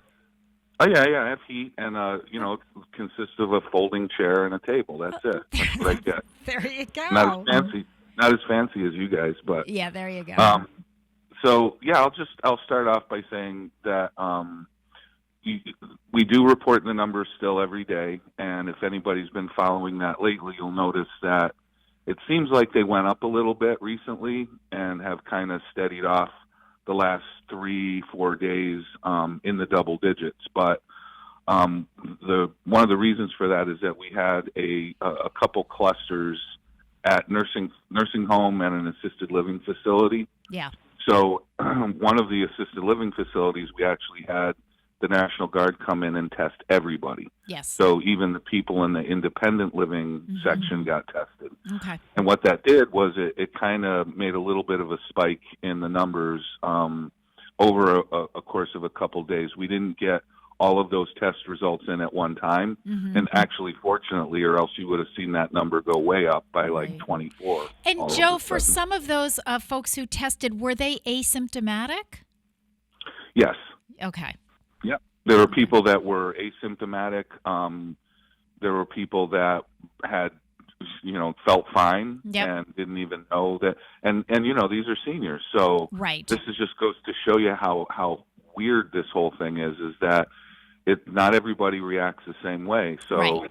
even with seniors, I would say, the relatively healthy ones could possibly see this just as, maybe they're a little tired, maybe they just don't feel right altogether, but maybe they also don't have the classic symptoms that we're always talking about, like coughing, shortness of breath, fever. They're, like I said, they're not going unscathed, but at the same time, they're not calling 911 either. Right. So, well, and I think for the older population, I know when Dr. Lovelace was on last month, he was talking about for anything, whether it's any kind of an illness, the healthier that you are going into it, the better your chances of not taking as much of a hit. I've also been reading a lot about viral load. If somebody sneezes full on, you get a lot of viral load right off the bat. Then you get more severe symptoms than if you get a low viral load, like you touch a surface or something. Yeah, that's absolutely right, Pete. And they've been talking about that for a while. No doubt that that's true. And you see that a lot with the healthcare workers and also with the first responders in the initial wave when they were getting calls, and it was really nonspecific as far as, basically somebody was down and they needed medical assistance, and they would respond without the proper PPE. And this wasn't just in Westfield. This is going on all over the place. Sure. And if that person then kind of just blasted a cough right in their face, perfectly healthy, relatively young EMT is down and out. And because of the viral load, you're absolutely right. That is a thing. So, but we have those facilities are under control now. The state has been helping out a lot now. They were kind of focused initially out east a lot because that's where everything kind of really started. Mm-hmm. Because of I can't remember the name of the conference that they had, but a lot of that was from the Boston area. Oh yes, right, exactly. Yeah, that was that. For me, it seemed like that's kind of what started the whole thing. Was that I can't remember either. It was one of the tech conferences. Right. Yeah. Yeah. Yeah. So little by little, we're getting more help from the State Department of Public Health, which is nice. Good. And the rules are changing every day. So, they rewrote one of the regulations so the National Guard is able now to help out at these congregate living facilities to test everybody and then separate out the ones who are confirmed versus the ones who aren't.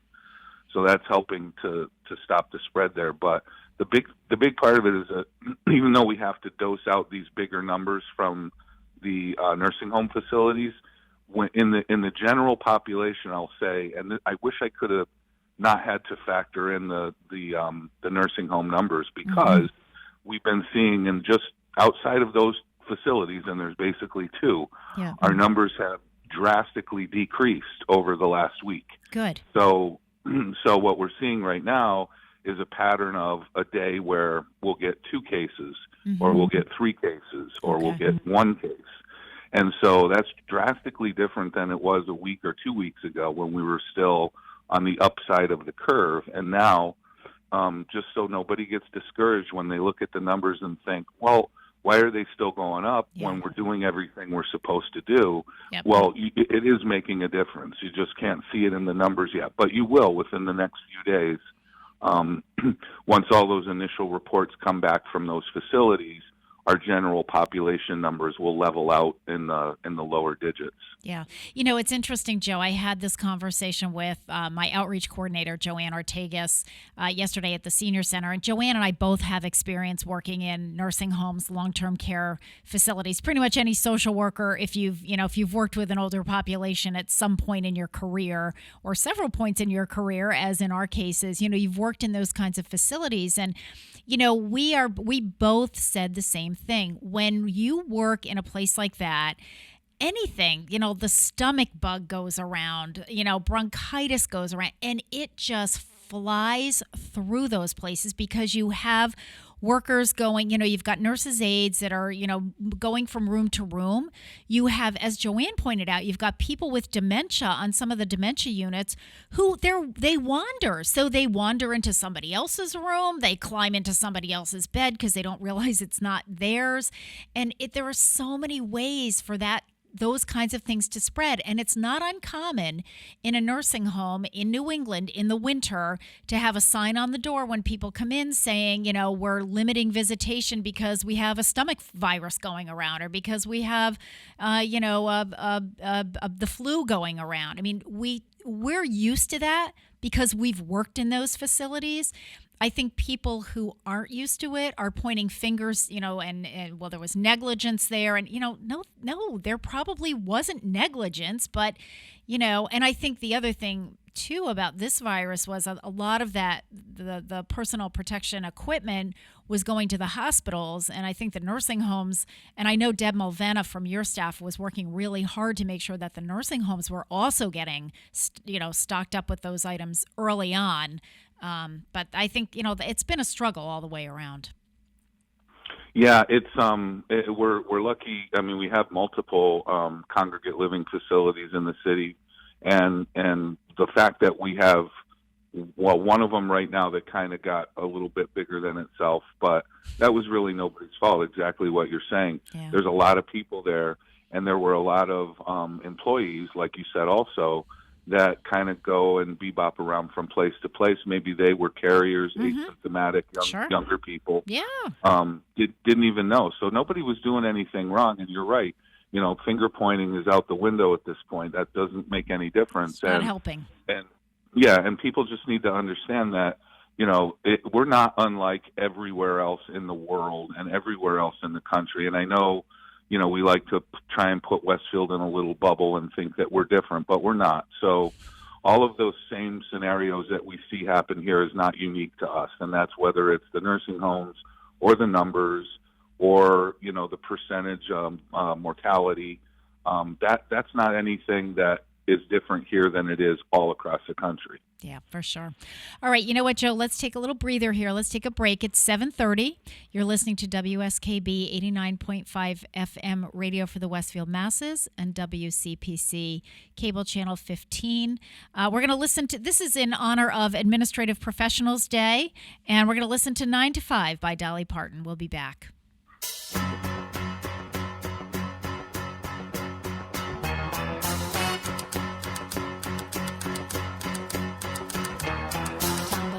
And I stumble to the kitchen, pour myself a cup of ambition and yawn and stretch and try to come to life.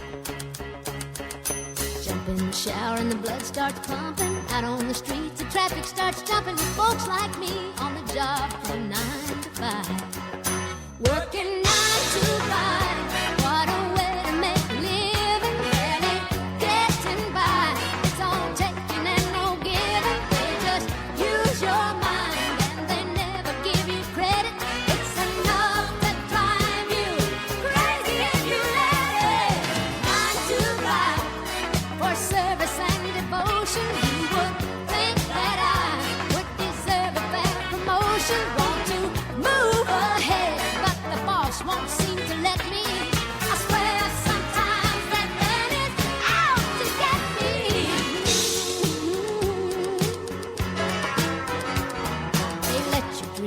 Watch him shatter. You're just a step on the boss man's ladder, but you got dreams he'll never take away.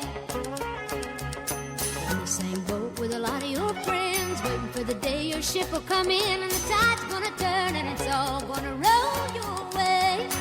Working 9 to 5, what a way to make a living. Barely getting by, it's all taking and no giving. They just use your mind.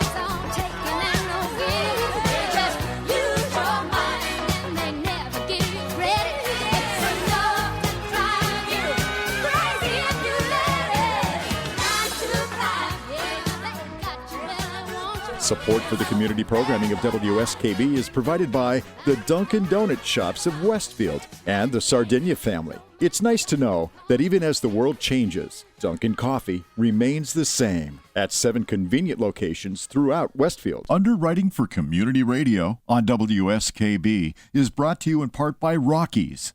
Over 30 convenient locations throughout Massachusetts, Rhode Island, New Hampshire, Connecticut, and Florida. one of the nation's largest Ace dealers. Expertise and great product selection in paint, hardware, lawn and garden. That's Rocky's, rock solid service since 1926. On the web at rockies.com. Hi, it's Bob Plass, and I have Wow, It's Tuesday, every Tuesday, 6 to 8. Wow, it's Tuesday. Community Radio. 89.5 WSKB. I did it!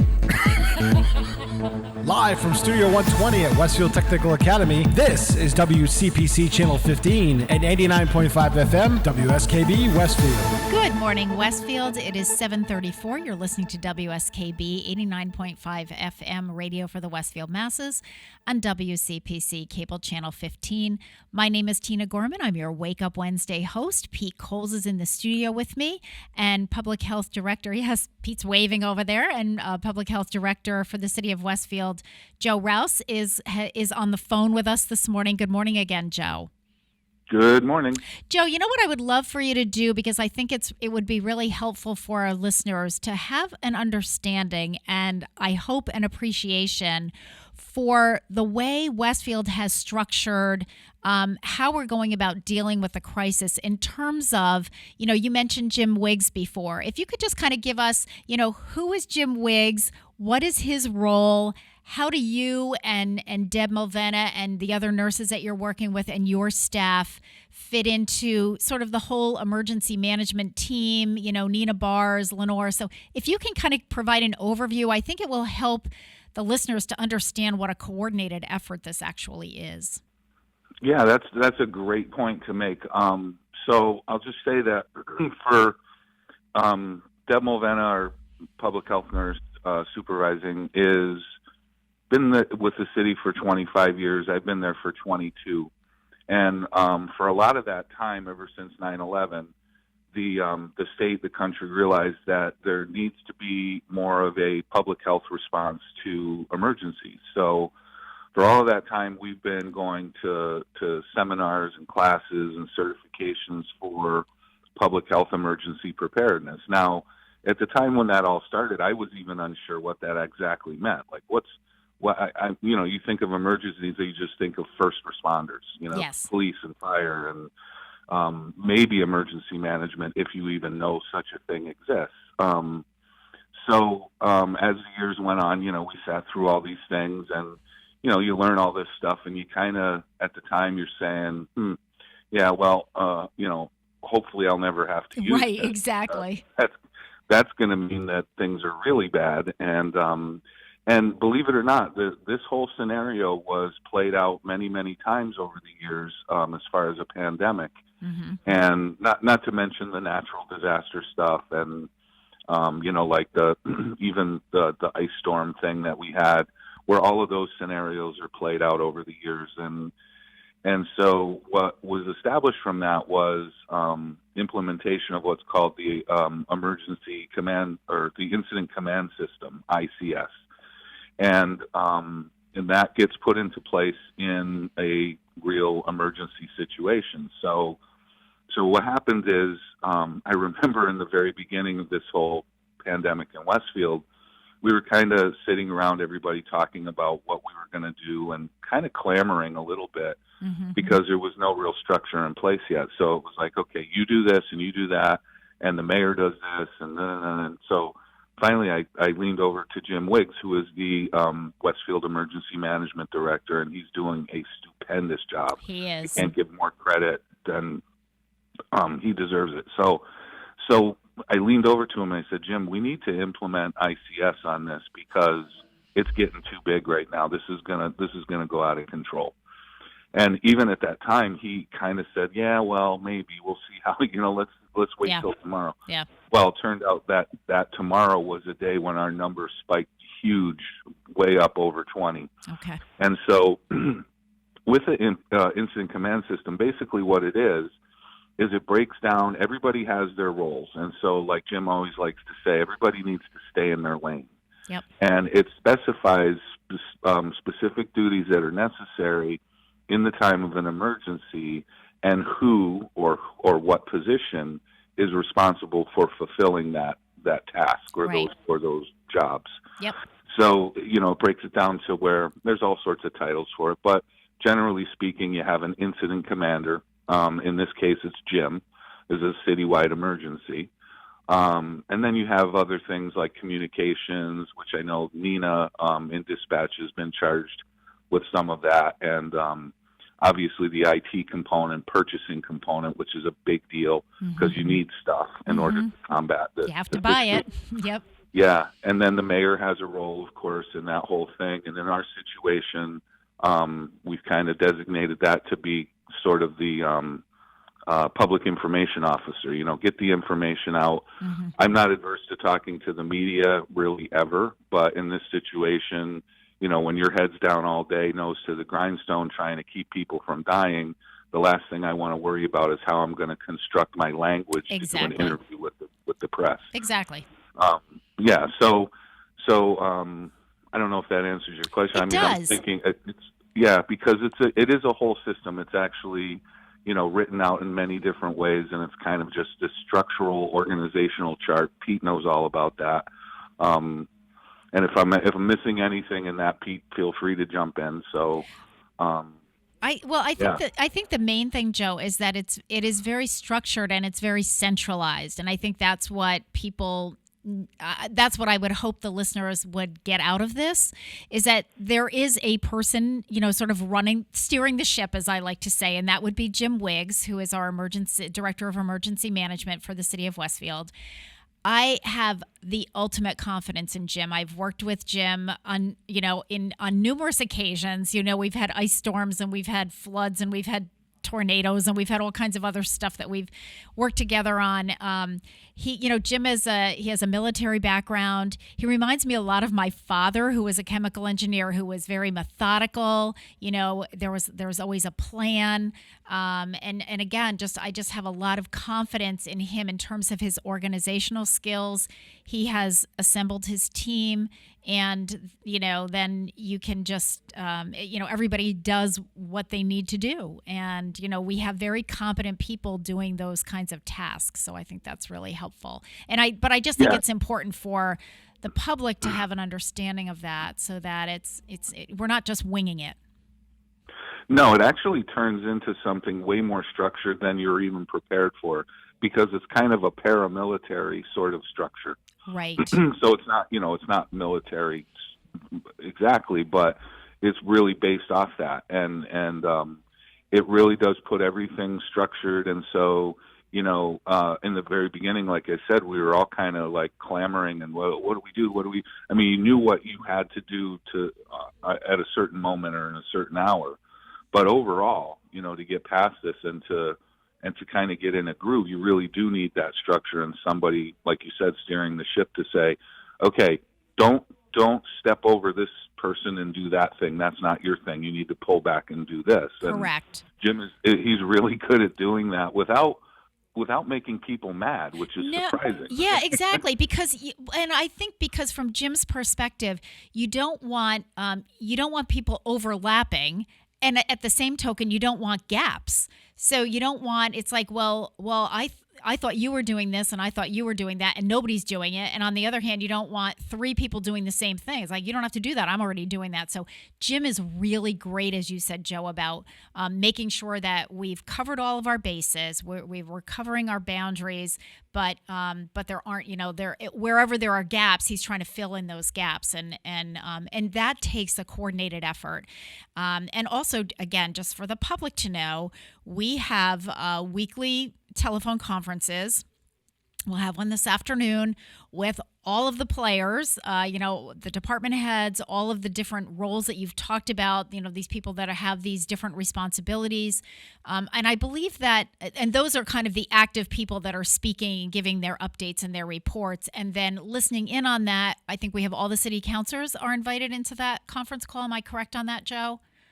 Yeah, on Wednesdays. Right, on Wednesday, so that they have, a sense of what's happening. They're generally fairly quiet, but but at least that way they know how to respond to their constituents. If their constituents are asking them questions, they've got the information. So those meetings sometimes go an hour to an hour and a half, depending on how much information we all have to share, what our updates are. If we're having some problems that we need, sometimes we're doing some problem solving on those conference calls. So again, I think it's really helpful and important for the public to know that there's a lot going on behind the scenes. It's not just a matter of, you're throwing up numbers every day and hoping for the best and, well, hopefully this will work. It's not that. It's careful planning. It's your team and your staff doing what they need to do to track all of this. And the rest of us just trying to do our part, do our jobs. Yeah, that's a good point. And we can talk more about some of the other numbers in a little bit if you want. I don't know if you need to break now. Yes, we do. We actually, it is, thank you. Great segue, Joe. So it is 7:44. You're listening to WSKB 89.5 FM radio for the Westfield masses. Joe Rouse, Director of Public Health, is my guest this morning. We're going to take a short break, and in honor of Earth Day, we're going to listen to Peter, Paul, and Mary singing This Land Is Your Land. And when we come back, we'll have about another 10 minutes or so with Joe, and we'll finish up. This land is your land, this land is my land. From California to the New York Island, from the Redwood Forest to the Gulf Stream waters. This land was made for you and me. I roamed and rambled and followed my footsteps to the sparkling sands of her diamond deserts, and all around a voice was singing. This land was made for you and me. This land is your land, this land is my land. From California to the New York Island, from the Redwood Forest to the Gulf Stream waters. This land was made for you and me. As I went walking that ribbon of highway, I saw above me that endless skyway. I saw below me those golden valleys. This land was made for you and me. This land is your land, this land is my land. From California to the New York Island, from the Redwood Forest to the Gulf Stream waters. This land was made for you and me. As the sun was shining and I was strolling, and the wheat fields waving and the dust clouds rolling, as the fog was lifting, a voice was saying, this land was made for you and me. This land is your land, this land is my land. From California to the New York Island, from the Redwood Forest to the Gulf Stream waters. This land was made for you and me. This land was made for you and me. Support for the community programming of WSKB is provided by the Dunkin' Donut Shops of Westfield and the Sardinia family. It's nice to know that even as the world changes, Dunkin' Coffee remains the same at 7 convenient locations throughout Westfield. Underwriting for Community Radio on WSKB is brought to you in part by Rockies. Over 30 convenient locations throughout Massachusetts, Rhode Island, New Hampshire, Connecticut, and Florida. One of the nation's largest ACE dealers. Expertise and great product selection in paint, hardware, lawn and garden. That's Rockies. Rock solid service since 1926. On the web at rockies.com. Join us the third Wednesday of every month with Selectman Joe Didi and his take on everything Southwick. Community Radio. 89.5 WSKB. Live from Studio 120 at Westfield Technical Academy, this is WCPC Channel 15 and 89.5 FM, WSKB Westfield. Good morning, Westfield. It is 7:47. You're listening to WSKB 89.5 FM radio for the Westfield masses and WCPC Cable Channel 15. My name is Tina Gorman. I'm your Wake Up Wednesday host. Pete Coles is in studio with me. Harry Rock is on deck. His program starts in about 12 minutes. And on the phone is Joe Rouse, Director of Public Health for the City of Westfield. Good morning again, Joe. How are you? I'm good. Okay. All right. Very good. We have about 10 minutes or so, Joe. So what are some of the other statistics that you had mentioned just before we went on break? Yeah, so you'll see a lot of the state reports and even the national reports that'll come out with numbers like the number of people recovered from COVID-19. You'll see death numbers as well. Those are numbers that we have been asked to produce at the local level, and we will eventually when we get the ability to allocate the resources to do that. But like I've said before, we don't get informed of those numbers the same way we do the confirmed cases. Okay. So the confirmed cases are basically just, the email will go out to the nurses to say, check in your workflow in this certain computer program, database with the state that you have positive cases, and they'll go in and look at that, and that's where we tally our numbers from. After they go through and look at each individual one, do a little bit of a preliminary scan on it to make sure it's actually a Westfield resident and not a mistake entered into the system. So that's why sometimes our numbers will change within a day a little bit for corrections. Okay. But, you know what, Joe? I have a question about that. So a couple of people have asked me this, and I have this question myself, and you just kind of brought it up. If they have a confirmed case at say at Bay State Noble Hospital, but the person is not a Westfield resident, maybe they're a Southwick resident, or maybe they're from the Hilltowns, where does that stat go? Are they listed as a case in Westfield, or are they listed as a case in wherever their hometown is? Yep, it's based on your address. So wherever you live Okay. is the community that gets notified of your status. Okay. I was just curious about that. Somebody had asked me, and I said, I think it's your hometown, not because otherwise Springfield, you got Bay State Hospital, you got Mercy Hospital. It would be, yeah. Okay, so it's wherever you live. Yeah. Thank you. Now, and the other question I had was the death rate, not that you want to talk about that, but that's not done the same way. Do we know how many Westfield residents have passed away from this? Or I know that those stats are a little bit different for you, right? Yeah, they are. And like I said, we don't get an email when somebody is passed away from coronavirus. It's not the same way. And sometimes, excuse me, the way that we find out, unfortunately, is when we're doing the case investigation and we call and we make the contact and they inform us that person has passed away. Okay. So just so people don't think that we're like holding back on these numbers, there are many times where we don't even know ourselves. And I think that is the perception, is they're not telling us all of this.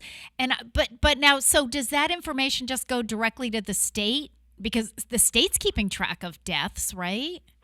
Yes, it does go to the state, and then it's up to them whether or not they're breaking it out by town and cities, or if they're just doing a county number of deaths. So I think they do know that what the actual number of deaths that were reported to them are for Westfield residents. Okay. But that's, again, not reported back to us in the same way. You don't necessarily know that. Joey, right. There's a way to... Go ahead. There's a way for us to get that information, but...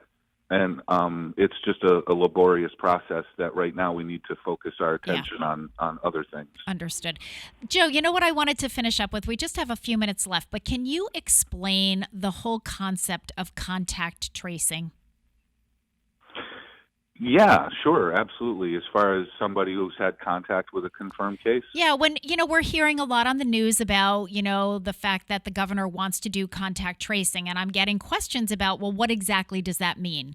And I know that there was an article in the Westfield News yesterday, and I know this is something that you're familiar with. So if you could just explain to us what that means and, sort of what the purpose is. Okay, so it's a interesting situation. The state has adopted this contact tracing collaborative where they're bringing in public health students to help out cities and towns do the case investigations and, figure out who the contacts of confirmed cases are and whether they need to be quarantined, depending on what their exposure to that person was. So there's this big media hype right now about the state's effort to help cities and towns with this.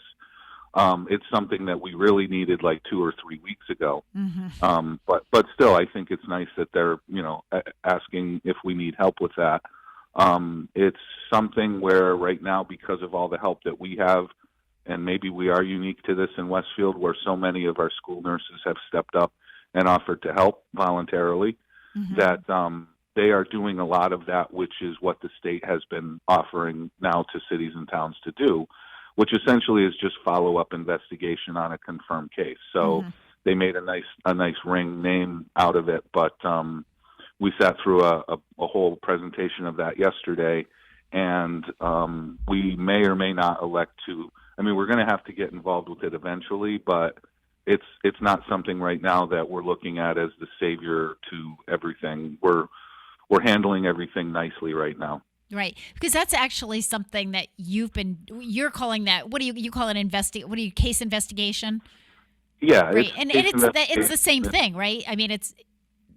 Mm-hmm. Yeah, it's okay. So it's just a matter of semantics. I mean, Westfield has been, again, I want the public to understand that, like, we've been doing this all along. Oh, absolutely, yeah. It's mandatory, and you have to. I mean, there are cities and towns in the Commonwealth, I'm sure, that haven't been able to keep up with it because they don't have the adequate staff. Yeah. And like I said, it's lucky for us that we brought in these nurses very early because it does take a while for them to get acclimated to the process of doing contact tracing. So yeah, you're right. It's something we've been doing all along. We actually do have a public health student in our department that's helping with that as well.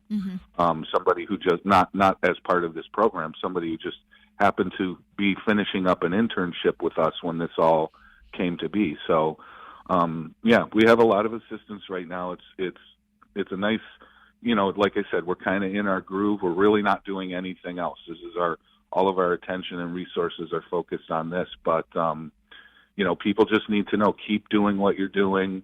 I know now a lot of people are just sick of it and they want to will it to be over, but we still need to do some more work and stay diligent about the social or the physical distancing, as Tina likes to call it. Yes. And stay away from, sick people and make sure you stay home as much as you possibly can. Hand washing, all the things we've been saying, still need to do that, regardless of what you hear about how the state is at the plateau or the surge level. We don't know that here in Westfield 100% for sure yet. Right. All indications are that is true, but you can't let your guard down.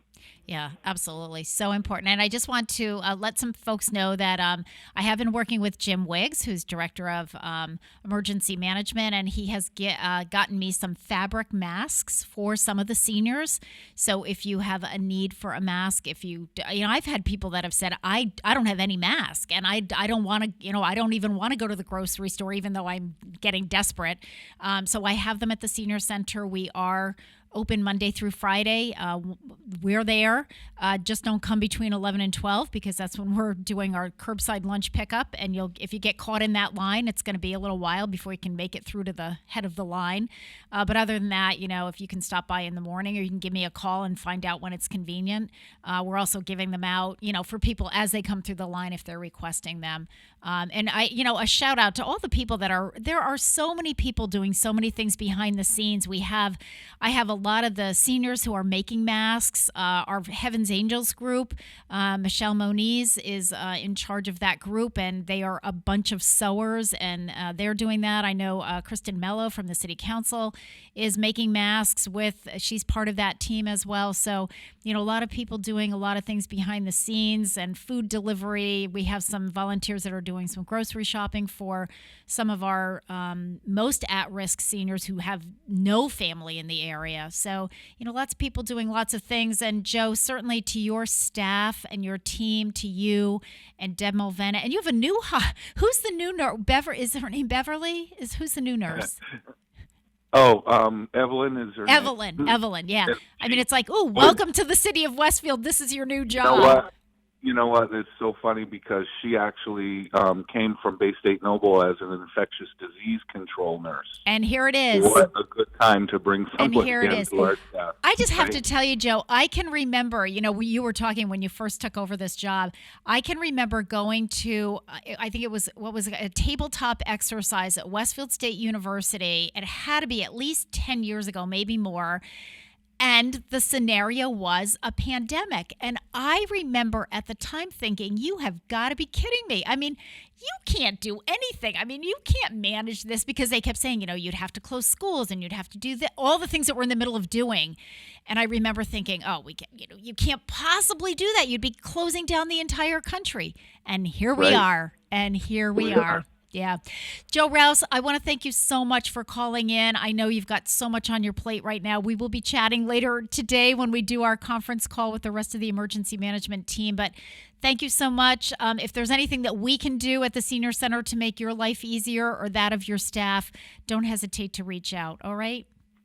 Will do. Thank you, Okay, Tina. very good. You're listening to WSKB 89.5 FM radio for the Westfield masses and WCPC cable channel 15. It is 7:59. My name is Tina Gorman. I'm signing off, and I'm turning this over to Harry Rock for Rock on Westfield. Support for the community programming of WSKB is provided